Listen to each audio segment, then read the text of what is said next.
Hey guys, just wanted to do a video today on the continuous flow through I made from the wheelie bin. There are plans available on the internet, but sometimes I think it's easier to show and describe rather than look at a plan. So basically, if you're going to make one of these units, the benefit of a continuous flow through is that they basically are able to hold twice as many worms per square foot as any other type of worm farm. So you basically be able to feed them twice as much material into the space. Also that the material can be easily harvested out the bottom of the continuous flow through without having to disturb the worms up the top. Which is also, I think, why they say that they can hold more worms, because you're never disturbing the worms. And the idea of them is, once the material works, like once you harvest the material out and material works its way back down, the material's been in there long enough that any eggs that are going to hatch actually hatch out, and the baby worms make their way up into the feed zone. So out the bottom, you should be relatively worm and cocoon free. The one exception to that, I suppose, is if the farm's at max, or when the farm's at maximum population, those cocoons won't hatch out, so you will end up with cocoons coming out through the harvest area with your VC. But anyway, so how to make one? Basically, it's quite a basic setup. You can see there I've got just under 12 inches cut out along that way. You can see I've left a good inch and a half, 2 inches in the bottom of the unit. You don't want to cut right down into the bottom, otherwise you're really weakening the unit. And again, you want to make this harvest door as small as you can make it to still operate, so that you've got plenty of space around it. You can see I've made it to fit this little plant tray in there to catch the VC that self-harvests. And then, so in the vertical measurement that I've got there is 7 inches. So the next thing you do after you cut that out is you assess whether you think the bin's strong enough. The Aussie bins seem to be strong enough without any bracing to be able to hold the weight of the bin. I've heard of some American ones that are weak and actually have fallen over in the middle of the night type of thing and spilled worms and that everywhere. So if you're worried about it not being strong enough, you can put some bracing in here. I've seen people bolt or screw aluminum, you guys say, which we say aluminium, inside the harvest area there, or you could make up a block of wood like that sort of thing to screw inside there to help support the weight. So I'd have the piece of wood inside, not outside. I'm just showing you here. I'd have it sitting inside, just underneath where the bars go, and then the side pieces down to the floor sort of thing, so you're fully reinforcing that area. With your bars, you've got to have, these bars are a bit too far out from the side. I've actually got some mesh inside there which I wouldn't replicate again. You've got to try and get this bar as close to the side as you can. If you've actually got a gap there bigger than sort of about an inch, you'll end up with extra material sheeting down the side that you don't want, or you can end up with that. So if you can't get the bars close enough to the side, or you perhaps don't want to, or whatever, you can again screw a piece of wood inside the worm bin on the side like that to cover in the first the gap between the side and the first bar. And then depending on how wide your bin is and where your first bars go, basically I've used a 3-inch spacing here on 3/4 inch conduit. I wouldn't use what do you guys call it? We call it whippersnipper string,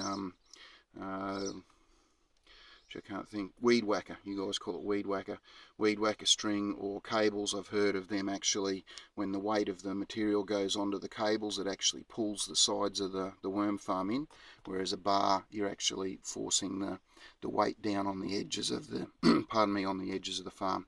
So that's a better system to actually use either conduit, or I've seen people use reinforcing bar like they use in concrete. So anyway, you'd basically divide up the space you've got into about 3 inches. It wouldn't matter if it was 2.5 or 2 3/4 or 2 1/4. I wouldn't go more than 3 inches, and that's a spacing suitable for redworms. I wouldn't put African night crawlers in a continuous flow through. If I was you, there's a lot of information or opinion, I should say, that their castings are too grainy and they'll actually fall through the bars. So I'm testing that out at the moment with the big beast and a half CFT that I've got inside, so I'll be able to get back to you in about a year or so as to whether when I break the cardboard it actually flows through. So that's your harvest door, your harvest bars. Then basically you've got to look to airflow. A lot of people will just drill half a dozen half-inch holes around the top. I can tell you quite confidently that that's not enough airflow, especially if you get hot or humid weather. I've got 4 of these cutouts. They're about 4 inches by 6 inches, covered with aluminum mesh on this side, and it's got window screen mesh on the other side just to help keep the bugs out. So I've got one on either side and 2 in the front. And if you look at some of my information on my website, I say that 2 4 by 6 inch holes is the same as drilling 12,000 1/32 of an inch holes. So if you want to go and drill tens of thousands of small holes so the worms can't get out of them, go ahead, but I think that's a much better idea. Other than that, basically you can see that we always say with CFTs that you should have at least 20, preferably 24 inches of material on top of the bars. So you can see there I've got the tape measure on the bar, and the 2 foot mark is just there, halfway up the air holes. So you can see that bin's quite suitable to be called a proper continuous flow through. It's got the depth to be able to age the VC appropriately before it comes out. And one important thing is a lot of people start the farm once they've got a CFT. There's a lot of information on the internet. Some people use just a few sheets of newspaper.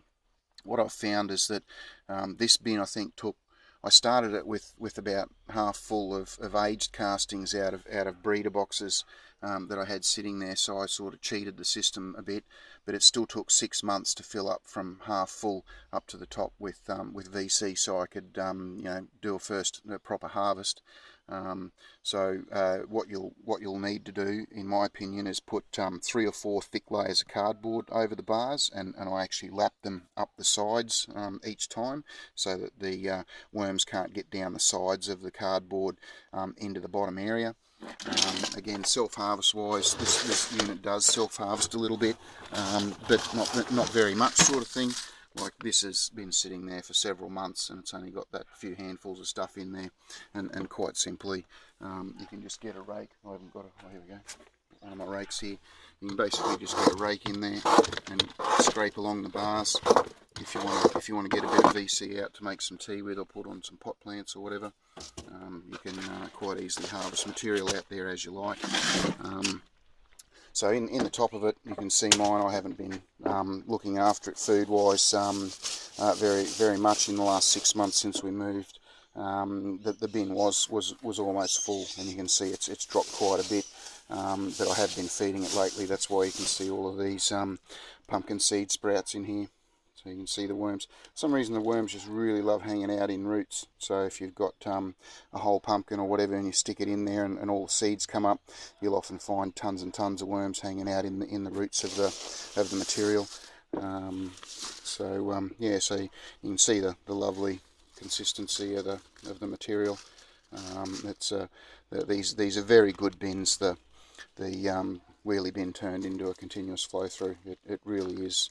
I've got a lot of favourite bins, of course, because I've got a lot of bins, but I really do like this bin. If you were just looking to do something for home, this would be a very superior system.